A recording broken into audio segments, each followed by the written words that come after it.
الحمد لله نحمده ونستعينه ونستغفره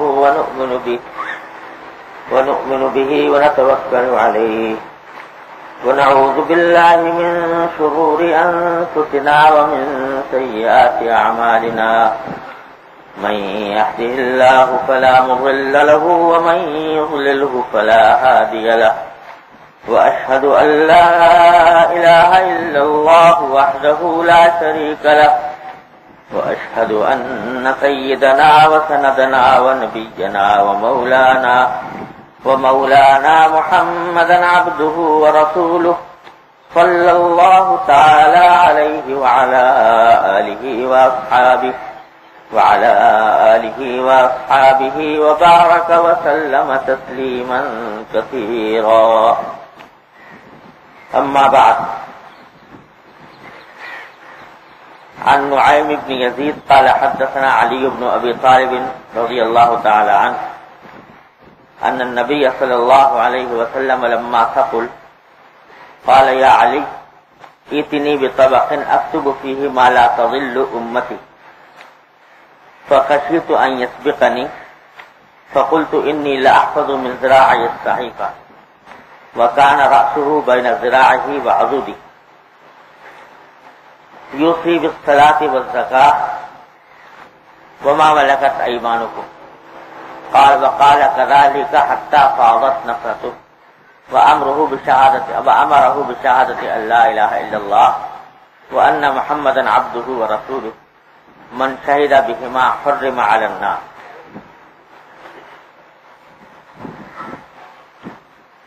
یہ حضرت علی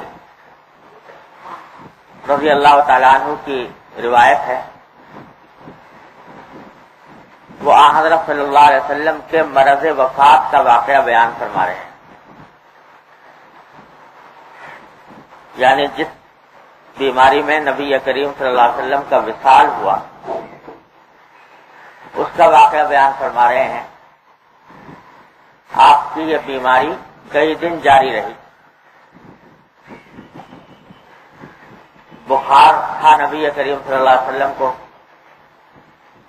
اور کئی روز تک آپ مسجد نبوی میں تشریف نہیں لا سکے. تو آخری دن جب آپ کا وصال ہونے کے قریب تھا اس وقت کا واقعہ بیان کرتے ہیں کہ جب آپ کی طبیعت زیادہ ناساز ہو گئی تو آپ نے مجھ سے کہا، حضرت علی کہتے ہیں مجھ سے کہا کہ ایتنی بطبق اکتب فیہ ما لا تضل امتی، کہ میرے پاس کوئی ایسا تھال لے آؤ جس میں وہ بات لکھ دوں کہ جس کے بعد میری امت گمراہ نہ ہو. اب اس زمانے میں کاغذ وغیرہ تو اتنا زیادہ ہوتا نہیں تھا.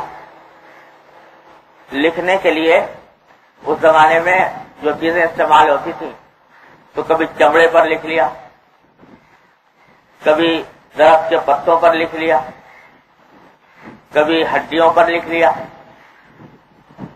اور کبھی کسی مٹی کے برتن پر لکھ لیا.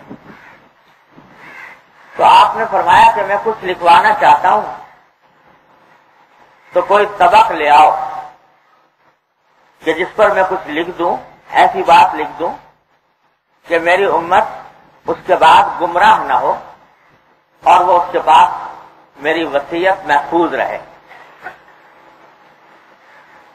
حضرت علی رضی اللہ عنہ فرماتے ہیں کہ حضرت صلی اللہ علیہ وسلم کی طبیعت اس وقت اتنی ناساز تھی کہ مجھے یہ اندیشہ ہوا کہ اگر میں کوئی چیز ڈھونڈنے جاؤں گا لکھنے کے لیے تو اندیشہ یہ ہے کہ میرے واپس آنے سے پہلے ہی آپ کی روح پرواز نہ کرے. اس سے طبیعت ناساز. تو میں نے کہا کہ میں آپ بجائے اس کے لکھنے کے لیے کوئی چیز لے کر آؤں، میں خود یاد رکھوں گا جو کچھ بھی آپ فرمائیں گے تو میں خود اس کو یاد رکھوں گا اور جب بعد میں موقع ہوگا تو لکھ لوں گا.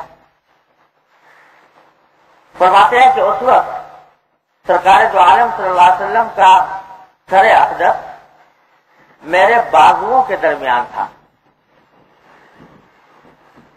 بازوؤں پر میں نے رکھا ہوا سرکار دو عالم صلی اللہ علیہ وسلم کا سر مبارک. تو اس وقت آپ کی زبان سے جو باتیں ارشاد فرما رہے تھے، جو کلمات آپ کی زبان مبارک سے نکل رہے تھے، وہ یہ تھے کہ آپ نصیحت فرما رہے تھے نماز کی اور زکوٰۃ کی، اور یہ فرما رہے تھے کہ نماز کا خیال رکھو، زکوٰۃ کا خیال رکھو، اور تمہاری ملکیت میں جو غلام باندی ہیں ان کا خیال رکھو، اور ساتھ ساتھ اشہد ان لا الہ الا اللہ واشہد ان محمدا عبدہ ورسولہ، اس گواہی پر قائم رہو. جو شخص اس گواہی پر قائم رہے گا تو اللہ تبارک و تعالی اس کو جہنم کے لیے اس شخص کو حرام کر دیں. یہ نصیحتیں آپ نے آخر وقت میں فرمائی. یہ واقعہ خود حضرت علی رضی اللہ تعالیٰ نے بیان فرمایا ہے، اور اس واقعے سے کئی باتیں اس واقعے میں سمجھنے کی ہیں. پہلی بات تو یہ کہ ایک ایسا ہی واقعہ حضرت فاروق اعظم رضی اللہ تعالیٰ عنہ کے ساتھ بھی پیش آیا.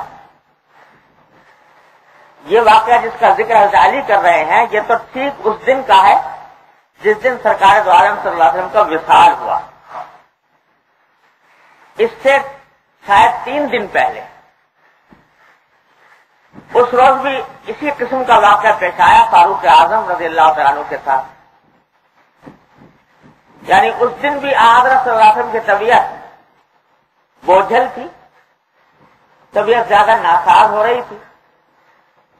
تو اس وقت حضرت فاروق اعظم رضی اللہ تعالیٰ عنہ پاس سے حضرت عباس جو حضور اکرم صلی اللہ علیہ وسلم کے چچا تھے وہ قریب تھے، اور شاید حضرت علی بھی تھے. تو اس وقت آپ نے اس وقت بھی یہ بات ارشاد فرمائی کہ بھائی لاؤ کوئی کاغذ وغیرہ لے آؤ تو میں تمہیں کوئی ایسی بات لکھ دوں جس کے بعد تم گمراہ نہ ہو.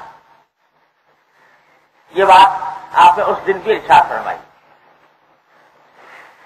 تو حضرت فاروق اعظم رضی اللہ تعالیٰ عنہ یہ دیکھ رہے تھے کہ سرکار دو عالم صلی اللہ علیہ وسلم کی طبیعت زیادہ ناساز ہے، اور اس طبیعت کی ناسازی کے عالم میں اگر آپ کچھ لکھوانے کا بوجھ اٹھائیں گے، لکھوانے کی مشقت اٹھائیں گے، تو کہ خدا نہ کرے طبیعت اور زیادہ خراب نہ ہو جائے.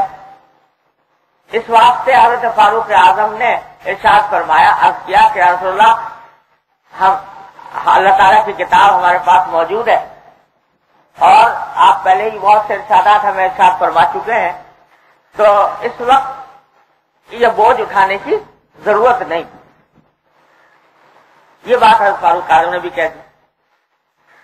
چنانچہ حضرت صلی اللہ علیہ وسلم اس وقت بعض صحابہ نے کہا کہ لے کے آئیں کاغذ، اور حضرت فاروق اعظم نے کہا بھائی طبیعت خراب ہے، کہیں ایسا نہ ہو کہ طبیعت اور زیادہ خراب ہو جائے، اس واسطے چھوڑ دو.